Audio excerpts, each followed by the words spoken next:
Chapter 1. Introduction to Public Law and the Constitution. What is public law?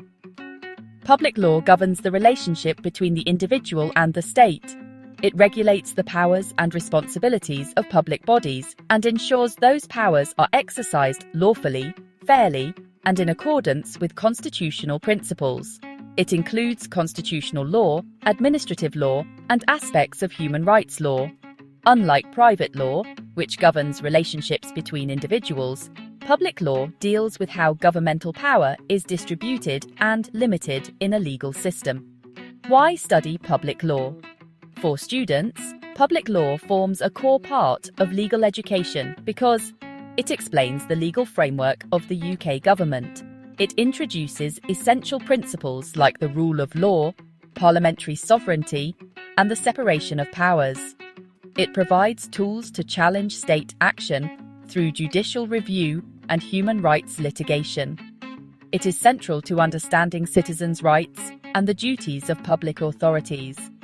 What is a constitution? A constitution is the set of rules that define how a state is governed.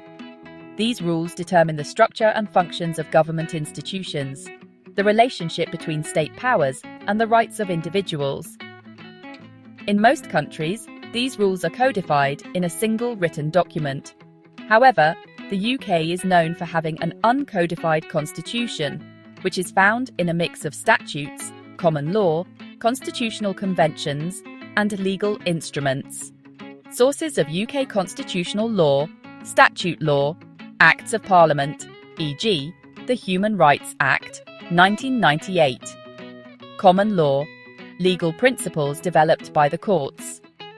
Constitutional conventions, non-legal but binding practices, e.g., the Prime Minister must be a member of the Commons. European Union law, still relevant post-Brexit in areas of retained law.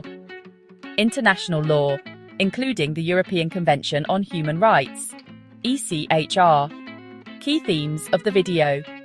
Throughout this videos, we will explore the structure and functions of UK constitutional institutions, the principles that limit and legitimise the use of state power, the protection of fundamental rights, the mechanisms for holding government accountable, and see why cases like Entick v Carrington, where the court told the government, "Hey, you're not above the law," still matter. That's public law, a bit messy, but powerful.